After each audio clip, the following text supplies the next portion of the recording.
अब मेरी बात पर गौर फरमाएं। हमारे देखिए, याद रखिए, जिस कौम के नौजवान मुतहर्रिक और जोशीले होंगे वो कौम जमाने पर राज करती है, हुकूमत करती है। और जिस कौम के नौजवान बुज़दिल होंगे और अपने रास्ते से हटे हुए होंगे वो कौम पस्ती के दलदल में पस्ती जाएगी। अब मैं अपने नौजवानों की बात करता हूं, इतना बड़ा मजमाया है, आप और फरमाए और अपने हालात देखें मुसलमानों। हमारा बच्चा जब 10 साल का हो जाता है तो हम उसके हाथ में 50 रुपए दे देते हैं, जाओ बेटे बालों को कलर करवाना। तो अब कोई नीला करवा रहा है, कोई पीला करवा रहा है, कोई ये कटिंग, कोई वो कटिंग। यानी 10-10 साल के बच्चों को हमने ये तो बताया है कि दाढ़ी में, बालों में कटिंग कितनी होती है, लेकिन हम अपने नौजवान को ये ना बता सके कि बेटा चेहरे से दाढ़ी ना उठाना, ये मेरे नबी की सुन्नत है। तवज्जो चाहूंगा, हमारा बच्चा 13 साल का हो गया तो इसकी दादी दुआ करते करते दुनिया से चली गई, अल्लाह हमें पोता दे देंगे। लेकिन जब ये पोता हुआ तो कानों को छिदवा के दुनिया पहन के पोती बना दूंगा। जी अभी इसी मजमे में कितने एक दूसरे के कान मत देखिएगा, बस सुनते रहिए, कान भाग में देखें। इसी मजमे में कितने बच्चे को बैठे होंगे जो दुनिया पहले बने, दुनिया पहन के बैठे थे। यानी अल्लाह ने अच्छा खासा मर्द बनाया मगर ये औरत बनने की कोशिश कर रहा है।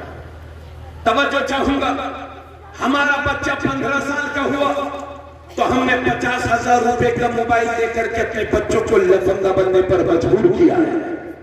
18 साल के हुए हमारे बच्चे, 18 साल का हुआ हमारा बच्चा। भैया से बैठे रहो थोड़ी देर यहाँ चल से, हाँ एक तो मैं डिस्टर्ब है, दूसरा आप लोग उठे बैठे करें गड़बड़ हो।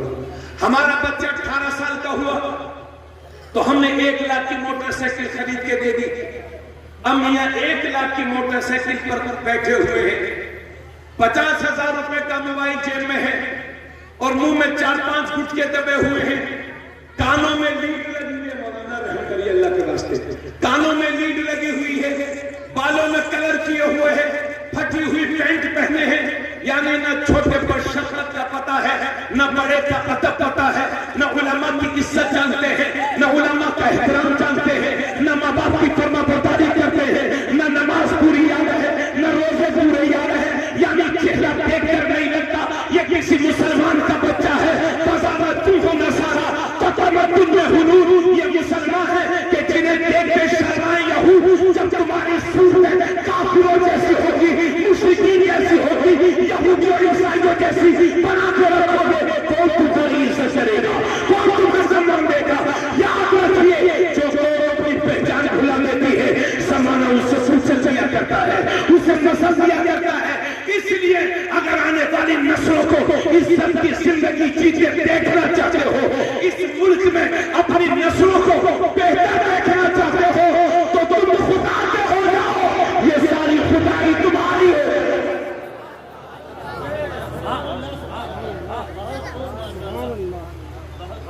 बोलो भाई मेरी बात समझ में आ रही है कि नहीं आपको? तवज्जो से सुने मेरी बात। हमारे नौजवानों के हाल ये है, आजकल नाम भी 2-2 रख रखे हैं, 2-2। एक साहब का नाम है अब्दुल रहमान।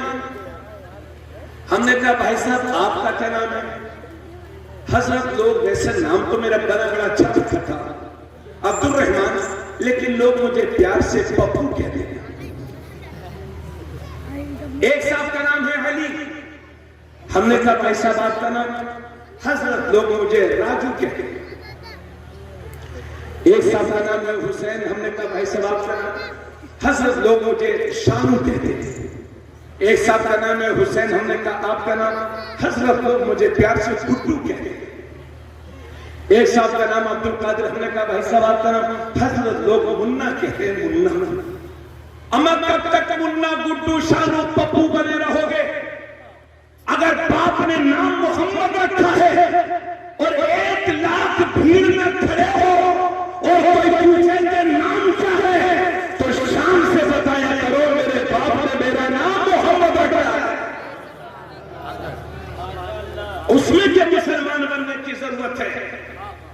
मगर मियां इस्लाम को छुपाए छुपाए फिर रहे। दो दो नाम इसलिए रख रखे हैं ताकि कहीं जरूरत पड़े तो गुड्डू शानो मुन्ना बन के निकल जाए। अगर इस तरह के हालात हैं तो ये ईमान की कमजोरी है। और माफ करिएगा मुझे, मगर जितनी मेरी बातें समझ में आ रही है कोशिश करिए हजरत। और दूसरी तरफ आदमी है, तवज्जो से सुनिएगा, हमारे बच्चों का हाल नाम में गड़बड़।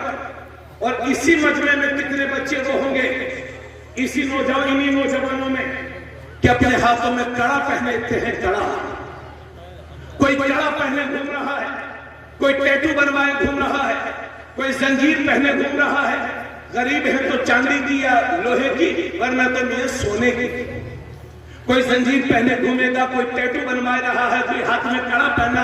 अरे भाई, किसी के मजहब में कड़ा पहनना जायज है तो वो पहने, लेकिन इस्लाम में सिर्फ मर्द को सिर्फ एक अंगूठी, वो भी 4.5 माशा से कम वजन की, एक नग वाली मर्द को सिर्फ एक अंगूठी जायज है।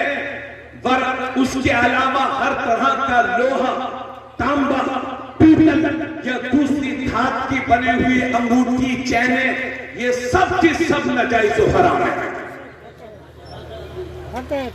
अगर हाथ में दो अंगूठी पहनते हो तो पहनना बंद करो। बाज लोग कहते हैं हजरत अजमेर शरीफ से लाए हैं, तो हमें अजमेर शरीफ से लाए हो तो दुकानदार से लाए हो कि ख्वाजा साहब से लाए हो? ख्वाजा का पैगाम वहां की दुकानों में नहीं है, ख्वाजा का पैगाम कुरान और हदीस में है और उनकी किताबों में। बाज लोग छल्ला पहनते के साहब अजमेर शरीफ से लाए हैं, कलिया शरीफ से लाए हैं, मदीना शरीफ से लाए। अरे भाई, मदीने वाले ही ने तो हराम फरमाया है और अल्लाह ने हराम चीजों में शिफा रखी नहीं। तो ये हमारे बच्चे हाथ में कड़ा पहनेंगे और ऐसे हिलाएंगे ताकि दूर से लगे हमें चेहरे से मुसलमान लगो, चेहरे से मुसलमान हो तो मुसलमान बन के जियो। तवज्जो चाहूंगा, पूरे मजमे की, पूरे स्टेज की तवज्जो चाहूंगा। आज के नाजुक दौर में याद रखो मुसलमानों, अगर आज के हालात में हम सुधर गए तो सुधर गए, वरना आने वाला वक्त आपके लिए, हमारे लिए और भी डेंजर हो जाएगा, डेंजर। इसलिए अगर हर मुश्किल से का हल चाहते हो और परेशानियों का खात्मा चाहते हो और इज्जत की जिंदगी चाहते हो तो दामन मुस्तफा में समझ जाओ, दामन मुस्तफा में आ जाओ, शरीयत की चादर को ओढ़ लो, इंशाअल्लाह कामयाबी मिलेगी। और दूसरी तरफ हाल ये है कि चंद लोग मिलकर के, तवज्जो चाहूंगा, दूसरी माइक लीड बदल दो भैया, लीड खराब, लीड बदला, लीड दूसरी लीड बदल दो, लीड खाली। हेलो,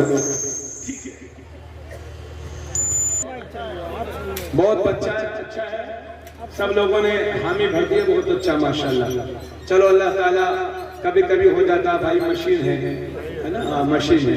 कोई आदमी नहीं चाहता कि 4 आदमियों में हमारी बेइज्जती हो या हमारा काम सही नहीं हो, मशीन है, कोई बात नहीं है। तो आप तवज्जो से, अगर हल्के से आप बात सुने और अमल हो गया तो जल्द से कामयाब। मैं ये कह रहा था कि चंद लोग मिलकर के हमारे बच्चों को जबरदस्ती घेर लेते हैं। बड़े भाईजान प्लीज रहम करिए। मैं ये कह रहा था कि हमारे बच्चों को घेर लेते हैं और जबरदस्ती कलिमाते कुफरिया कहलवाते हैं, कुफरी नारे लगवाते हैं। अब ये बोल, वो बोल रहा है, अब ये बोल, वो बोल रहा है, अब ये भी बोल रहा है, फिर भी मार रहे हैं, फिर भी पीट रहे हैं। इस तरह के हालात हर 6 महीने, साल में एक बार हो ही जाते हैं। ए मुसलमानों, खुदा का वास्ता देकर के आपसे कहता हूँ, अपने बच्चों को ये नसीहत किया करो कि बेटे, जिंदगी में चाहे जितनी भी बड़ी कुर्बानी देनी पड़ जाए दे देना, मगर अपने ईमान का सौदा कभी न करना। घर टूट जाएगा, दोबारा बना लोगे, गाड़ी टूट जाएगी, दोबारा खरीद लोगे, मोबाइल गुम हो जाएगा, दोबारा खरीद लोगे, मगर ईमान हाथ से जाया हो गया तो फिर फिर जिंदगी का कोई मतलब नहीं है। इसलिए लोगों, अपने बच्चों को ये नसीहत किया करो कि बेटे जिंदगी की आखिरी सांस तक ईमान पर मजबूती से कायम रहना, अपने इस्लाम पर कायम रहना। अल्लाह तुम्हारी जान माल की हिफाजत करे, मेरी भी जान माल की हिफाजत करे, मगर कोई गारंटी नहीं कि जब किसके साथ क्या हो जाए। अल्लाह ना करे कि ऐसे हालात आपके सामने पेश आ जाए तो खुदा का वास्ता देकर के कहता हूं, मुसलमानों गौर से सुनो, खुदा का वास्ता देकर के कहता हूं कि जिंदगी की आखिरी सांस तक अपने ईमान पर कायम रहना और ला इलाहा इल्लल्लाह बोलते रहना, क्योंकि अगर मौत का वक्त नहीं आया है तो कोई मार नहीं सकता और रोग का वक्त आ गया है तो कोई बचा नहीं सकता, मगर जिंदगी की आखिरी सांस तक अपनी जबान को कुफ्र की गिलासत से पाक रखना और आखिरी सांस तक ला इलाहा इल्लल्लाह बोलते रहना, क्योंकि इसी हालत में अगर मर भी जाओगे तो शहीद कहलाओगे और बच जाओगे तो फांसी से जाओगे। अल्लाह अकबर, या रसूलल्लाह,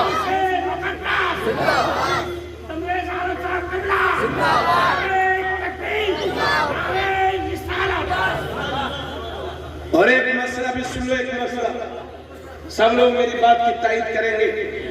मसला सुनो मेरे भाई, अगर आपकी जिंदगी में, चूंकि आजकल ये सब बहुत चल रहा है इसलिए बताता हूं, आपकी जिंदगी में अगर कोई मौका ऐसा आ जाए, अल्लाह ना करे, अगर कोई मौका ऐसा आ जाए कि आपसे कोई कहे कि कुफरी काम करो, कुफरी बोली बोलो वरना मार दिए जाओगे, अगर ऐसे हालात आपके सामने हैं तो इस्लाम इजाजत देता है कि दिल में बुरा जान करके जबान से अदा कर सकते हो ताकि जान बच जाए, मगर ऐसे नाजुक वक्त में भी आखिरी दम तक अपनी जबान को कुफ्र की गिलासत से पाक रखना और अल्लाह बोलते रहना, ये तुम्हारे ईमान की दलील है। मर जाओगे तो शहादत पर भी बुला जाओगे। इसी वजह से जमीले ने आदमी कहते हैं कि मैं मुसलमान हूं, जमीले काफिरी मरने के बाद मेरा लाशा भी कहेगा अस्सलातु वस्सलाम। ऐसे मुसलमान मरो, तुम सेकुलर बनने के चक्कर में मालूम नहीं क्या क्या कर रहे हो। अमन नेता उतने ही बनो कि जितने में आपका ईमान खतरे में न पड़ने पाए। प्रधानी चली जाएगी दोबारा आ जाएगी, मिंबरी चली जाएगी दोबारा आ जाएगी, लेकिन ईमान हाथ से जाहिर हो गया तो कुफ्र की जिंदगी जिल्लत की जिंदगी है। इसलिए खुदारा अपने ईमान का सौदा कभी ना करो। नाजुक वक्त है मुसलमानों, अगर आज के दौर में अपना ईमान बचा करके ले जाते हो और दुनिया से चले जाते हो ला इलाहा इल्लल्लाह बोलते हुए, तो ये बहुत बड़ी कामयाबी आपकी समझी जाएगी। हजरत यही गुजारिश करने के लिए आपसे आया हूं, इसलिए मैं कहीं कहीं पिछले 2 महीने से ये जुमला कह रहा हूं, ए मुसलमानों, अपनी जान बचाने से ज्यादा अपने ईमान बचाने की कोशिश कीजिए। मजमे से कोई एक साथ खड़े होकर के जरा बेहतरीन नारा लगा दे ताकि ताज़गी पैदा हो जाए। सब लोग मिलकर बोले